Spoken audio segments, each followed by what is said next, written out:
বাংলাদেশ ক্রিকেটে বিগত কয়েকদিনের উত্তেজনার পর অবশেষে চারদিক শান্ত হয়েছে। শুধু শান্তই না, চারপাশ কেমন যেন স্তব্ধ হয়ে গেছে। যে মানুষটা কোনোদিনও দু চক্ষে সাকিবকে দেখতে পারত না, সেই মানুষটার ভেতরেও থমথমে এক অবস্থা বিরাজ করছে। যে পাপন এতদিন ধরে সাকিবের বিরুদ্ধে নানান অভিযোগ দাঁড় করাচ্ছিলেন, সেই তিনিও আজ শোকে কাতর হয়ে আছেন। ভক্তদের মাঝে কেউ হয়তো ভাবছেন সাকিব ছাড়া কেমনে চলবে বাংলাদেশ ক্রিকেট, কেউ হয়তো এক বছরে কতগুলো ম্যাচ, রান, উইকেট মিস করবেন, কেউ হয়তো সাকিব ফিরবেন তো আগের মতো করেই। স্বার্থপর সবাই, বড্ড বেশি স্বার্থপর। কেউ ভাবছে না যে মানুষটা একটা উইকেটের জন্য মাটিতে লুটিয়ে পড়েন, একটা বাউন্ডারি মারতে না পারার আক্ষেপে স্ট্যাম্পে আঘাত করেন, যে মানুষটা ইনজুরি নিয়েও বোর্ডের এক ডাকে 12 ঘন্টায় টিকিট করে বিদেশে চলে যান দেশের জন্য লড়তে, যে মানুষ সন্তান সম্ভাব্য স্ত্রীর পাশে গোমরা মুখে থাকার চেয়ে মাঠে থাকাটাকে বেটার অপশন মনে করেন, কেউ ভাবছে না সেই মানুষটা একটা বছর কিভাবে থাকবেন ক্রিকেটের ওই 22 গজ ছেড়ে, কিভাবে থাকবেন ওই ব্যাট আর বল ছেড়ে। ব্যাট বল ছেড়ে কেন তার এই দূরে থাকা? কি ছিল তার অপরাধ? অপরাধ হিসেবে তার সাজাটা কি একটু বেশি হয়ে গেল না? কেন তার প্রতি এত বৈষম্য? মনটা ভালো না থাকার পরও এ সকল বিষয়ের বিস্তারিত নিয়েই হাজির হলাম আজকের ভিডিওটিতে। অন্যদিকে ভারত সফরের টেস্ট ও টি-20 দলের নতুন স্কোয়াড জানতে ভিডিওটি দেখতে থাকুন একদম শেষ অবধি।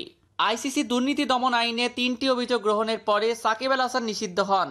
আন্তর্জাতিক ক্রিকেট কাউন্সিল আইসিসি দুর্নীতি দমন আইন লঙ্ঘনের 3টি অভিযোগ স্বীকার করার পরে বাংলাদেশ অধিনায়ক সাকিব আল হাসানকে 2 বছরের জন্য সমস্ত ক্রিকেট থেকে নিষিদ্ধ ঘোষণা করেছে। আন্তর্জাতিক ক্রিকেট কাউন্সিল আইসিসি বাংলাদেশ অধিনায়ক সাকিব আল হাসানকে 2 বছরের জন্য সমস্ত ক্রিকেট থেকে নিষিদ্ধ করেছে, যার 1 বছরের বরখাস্ত হয়েছে। তিনি আইসিসির দুর্নীতি দমন আইন লঙ্ঘনের 3টি অভিযোগ স্বীকার করার পরে এই অভিযোগগুলি হল: অনুচ্ছেদ 2.4.4 দুর্নীতির আচরণে জড়িত হওয়ার জন্য তিনি যে কোনো পন্থা বা আমন্ত্রণ নিয়েছিলেন তার পুরো বিবরণ এসিইউর কাছে প্রকাশ করতে ব্যর্থতা, জানুয়ারি 2018 এবং বাংলাদেশ বা আইপিএল এর বাংলাদেশ, শ্রীলঙ্কা এবং জিম্বাবুয়ে ট্রাই নেশন সিরিজের সাথে সম্পর্কিত। অনুচ্ছেদ 2.4.4 দুর্নীতির আচরণ জড়িত হওয়ার জন্য তিনি যে কোনো পন্থা বা আমন্ত্রণ জানিয়েছেন তার সম্পূর্ণ বিবরণ এসিইউর কাছে প্রকাশ করতে ব্যর্থতা, জানুয়ারি 2019 সিরিজের বিষয়ে দ্বিতীয় পদ্ধতির বিষয়ে। 2.4.4 অনুচ্ছেদ দুর্নীতিবাজ আচরণে জড়িত হওয়ার জন্য তিনি যে কোনো পন্থা বা আমন্ত্রণপত্র পেয়েছিলেন তার পুরো বিবরণ এসিইউর কাছে প্রকাশ করতে ব্যর্থতা। সানরাইজার্স হায়দ্রাবাদ বনাম কিংস 11 পাঞ্জাবের মধ্যে 2 এপ্রিল এপ্রিল 2018 মধ্যে আইপিএল 2018 ম্যাচ সম্পর্কিত। এই সংবিধানের বিধান অনুসারে মিস্টার আল হাসান এই অভিযোগ স্বীকার করতে বেছে নিয়েছেন এবং দুর্নীতি দমন ট্রাইব্যুনালের শুনানির পরিবর্তে আইসিসির কাছে অনুমোদনের বিষয়ে সম্মতি দিয়েছেন। অনুমোদনের স্থগিত আদেশের শর্ত পূরণ করে তার শর্ত সাপেক্ষে তিনি 2020 সালের 29 অক্টোবর আন্তর্জাতিক ক্রিকেট পুনরায় শুরু করতে পারবেন। সাকিব আল হাসান বলেছিলেন, আমি যে খেলাটি পছন্দ করি তাতে নিষেধাজ্ঞার কারণে আমি অবশ্যই অত্যন্ত দুঃখিত, তবে পদ্ধতির প্রতিবেদন না দেওয়ার জন্য আমি আমার অনুমোদনটিকে পুরোপুরি মেনে নিয়েছি। আইসিসি এসিইউ দুর্নীতির বিরুদ্ধে লড়াইয়ে কেন্দ্রীয় ভূমিকা নিতে খেলোয়াড়দের উপর নির্ভরশীল এবং আমি এই দৃষ্টিতে আমার দায়িত্ব পালন করিনি। বিশ্বের বেশিরভাগ খেলোয়াড় এবং অনুরাগীর মতো আমিও চাই ক্রিকেট একটা দুর্নীতিমুক্ত খেলা হোক এবং আমি আইসিসি এসিইউ দলের সাথে কাজ করার জন্য, তাদের শিক্ষা ব্যবস্থা সমর্থন করার জন্য অপেক্ষা করছি এবং তরুণ খেলোয়াড়রা যাতে একটু ভুল না করে আমি তা নিশ্চিত করে থাকি। করেছিল Alex martial, ICC general manager আন্তরিকতার সাথে বলেছেন, সাকিব আল হাসান একজন অত্যন্ত অভিজ্ঞ আন্তর্জাতিক ক্রিকেটার। তিনি অনেকগুলো শিক্ষামূলক অধিবেশনে অংশ নিয়েছেন এবং কোর্টের আওতায় তার বাধ্যবাধকতাগুলি জানেন। এই পদ্ধতির প্রতিটি তার জানা উচিত ছিল। সাকিব তার ত্রুটিগুলি গ্রহণ করেছেন এবং তদন্তে পুরোপুরি সহযোগিতা করেছেন। তিনি ভবিষ্যতে শিক্ষায় স্বচ্ছতা ইউনিটকে সহায়তা করার, তরুণ খেলোয়াড়দের তার ভুল থেকে শিক্ষা নিতে সহায়তা করার প্রস্তাব দিয়েছেন। আমি এই অফার গ্রহণ করে খুশি। এছাড়াও সাকিবের এই বাজে সময়ে সবাইকে সাকিবের পাশে থাকার আহ্বান জানিয়েছেন বোর্ড প্রধান নাজমুল হাসান পাপন। ওদিকে তামিম ইকবালের সরে যাওয়া ও সাইফুদ্দিনের ছিটকে যাওয়াতে ভারত সফরের টি-20 স্কোয়াডে যে পরিবর্তন আসতে যাচ্ছে জানা গিয়েছিল তা আগেই। সাথে সাকিব আল হাসানের নিষেধাজ্ঞায় বড়সড় পরিবর্তন এসেছে। বিশেষ করে অধিনায়ক হিসেবে দায়িত্ব দেওয়া হয়েছে মাহমুদুল্লাহ রিয়াদকে। এদিকে পিঠের চোটে 3 মাসের জন্য মাঠের বাইরে চলে যাওয়া সিমিং অলরাউন্ডার সাইফুদ্দিনের বদলি হিসেবে পেসার আবু হায়দার রনির সম্ভাবনা ছিল বেশ। শেষ পর্যন্ত বোলিংয়ের পাশাপাশি লেট অর্ডারে ব্যাট হাতে ভূমিকা রাখতে পারা জায়গা দিল রনিকে। তামিম ইকবালের বিকল্প হিসেবে ইমরুল কায়েসকে অনুশীলন ক্যাম্পে ডাকা হয়েছে শুরুর দিন থেকেই। সন্তান সম্ভবা স্ত্রীর পাশে দাঁড়ানোর জন্য ভারতের বিপক্ষে পুরো সিরিজ থেকে নিজেকে সরিয়ে নেন দেশ সেরা এই ওপেনার। তবে তার বদলি হিসেবে সংশোধিত টি-20 স্কোয়াডে ইমরুলকে আনুষ্ঠানিকভাবে যুক্ত করল না নির্বাচকরা।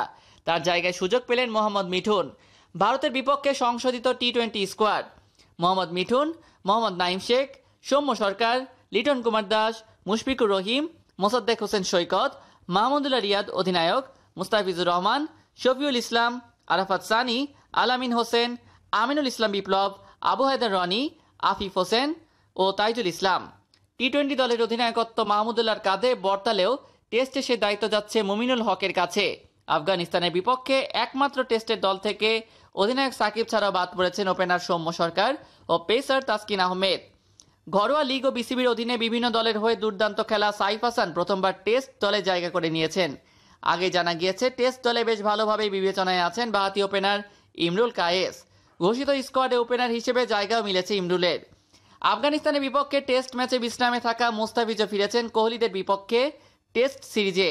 এদিকে টি-20 স্কোয়াড দিয়ে 3 বছরের বেশি সময় পর জাতীয় দলে ফেরা পেসার আলামিন হোসেন ফিরেছেন টেস্ট দলেও। অভিজ্ঞ মুশফিক রিয়াদদের বাদ দিয়ে মুমিনুল হককে অধিনায়ক করার পেছনের কারণ জানতে চাইলে প্রধান নির্বাচক দেন ব্যাখ্যা। মিনহাজুল আবিদিন নান্নু বলেন, ভবিষ্যতের জন্য টেস্ট অধিনায়ক হিসেবে আমরা ওকে ভাবছি, সেই জন্যই ভারত সফরে তাকে অধিনায়ক করা।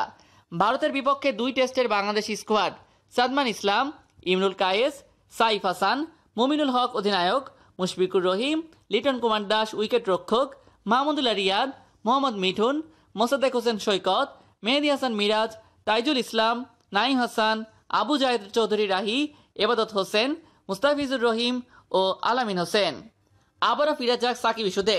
আমি একটা জিনিস বুঝলাম না, অস্ট্রেলিয়ান ক্রিকেটাররা লাইভ টিভিতে ম্যাচে মাঝখানে চুরি করতে যে ধরা খেলো, আইসিসি ব্যান দিল মাত্র কয়েক মাসের জন্য। সাকিব একটা ম্যাচ ফিক্সিং এর অফার সাথে সাথে ফিরিয়ে দিয়েছে। তার ভুল ছিল সে গুরুত্ব না দিয়ে আইসিসিকে ব্যাপারটা জানায় নাই। ভুল আর অপরাধের মধ্যে একটা পার্থক্য আছে, কিন্তু সাকিবকে এর জন্য 2 বছরের জন্য ব্যান করতে হবে সব ধরনের ক্রিকেট থেকে। 2 বছর, যেখানে অস্ট্রেলিয়ানরা কোনো ভুল না পরিকল্পিত অপরাধ মাঠে করে ভিডিও প্রমাণ সহ ধরা খেয়ে মাত্র কয়েক মাসের ব্যান পেয়েছিল আইসিসির কাছ থেকে। সাকিবকে এর জন্য এক সিরিজ থেকে ব্যান করতে পারত, 1 কোটি টাকা জরিমানা করতে পারত, কিন্তু 2 বছরের ব্যান? আশ্চর্য।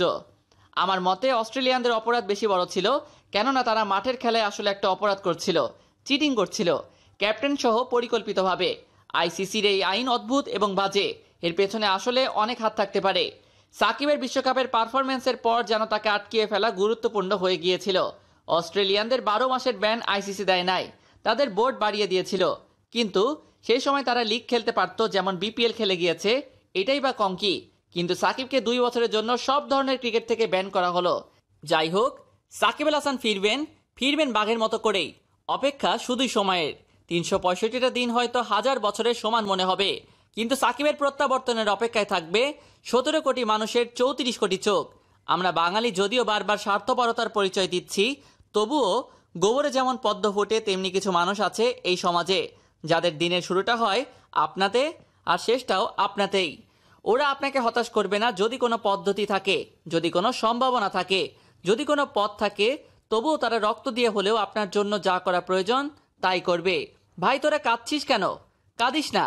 আমরা কিছুদিনের জন্য হলেও রত্ন হারিয়েছি প্রতিবাদী, হারিয়েছি রাজপুত্রকে, মিডল ক্লাস পরিবারের ছোট্ট লড়াই করা সাকিবকে হারিয়েছি, বিদেশি লিগ মাঝপথে ছেড়ে আসা মানুষটাকে হারিয়েছি, ইংল্যান্ডে খেলার প্রস্তাব এক কথায় নাকচ করা স্বার্থপরকে হারিয়েছি, বাস্তববাদী মানুষটাকে হারিয়েছি, নিজের স্বার্থ বিলীন দিয়া লোকটাকে হারিয়েছি জয়ের শেষ আশাকে, নিজের টিমের প্লেয়ারদের জন্য প্রতিপক্ষের কলার টানতেও দেখেছি, 6 খাওয়ার পর হাসি দিয়ে পরের বলে উইকেট নিতে দেখা স্বভাব বানিয়েছি, একের পর এক উইকেটের পতনের পর দলের হাল ধরতে দেখেছি, হাঁটু গেড়ে বসে আম্পায়ারকে কনফিউশনে ফেলতে দেখেছি, নিজে জিতিয়ে ফুল ক্রেডিট দলকে দিতে দেখেছি, হারার পর ড্রাইভার কাঁধে দিতে দেখেছি, বিশ্বকাপে একাই লড়াই করতে দেখেছি। এই যে আপনাকে বলছি, সাকিব তো বেয়াদব, ঘাটতেরা, খেলা পারে না, এখন খুশি তো? লোকটা আপনাদের বিরক্ত করবে না। আর হ্যাঁ, সাকিব হেটার্সদের বলছি, হারার পর যেন কোনো আফসোস না দেখি। হেটার্সদের বিপরীতে গতকাল সন্ধ্যা থেকে স্টেডিয়ামের সামনে জড়ো হয়ে সাকিবের সমর্থনে বিক্ষোভ করতে থাকে ভক্তরা। নো সাকিব, নো ক্রিকেট স্লোগানে আইসিসি নিষেধাজ্ঞার সিদ্ধান্তের প্রতিবাদ জানায় তারা। সাকিব ফিরবেন এদের জন্যই, ফিরবেন তার পুরনো রূপেই নতুন করে ইনশাআল্লাহ। তার জন্য চাই সকলের সহযোগিতা। প্রিয় ভিউয়ার্স, বিশ্বের অন্যান্য ক্রিকেটারদের দিকে তাকালে দেখবেন এত অল্প অপরাধ করে কেউ এত বড় শাস্তি পাননি, কিন্তু সাকিব ঠিকই পেলেন, যা একরকম অবিশ্বাস্য ঘটনা। এই নিয়ে আপনার মতামত কি? কমেন্ট করে জানিয়ে দিন আইসিসিকে উদ্দেশ্য করে আপনার মনের কথাগুলো। সাকিবের শাস্তি কমানোর প্রতিবাদ হিসেবে ভিডিওটিতে একটি লাইক ও অসংখ্য শেয়ার করে চারদিকে ছড়িয়ে দিন। ক্রিকেটের সর্বশেষ সকল খবরাখবর সবার আগে জানতে আমাদের চ্যানেলটি সাবস্ক্রাইব করে আমাদের সাথেই থাকুন।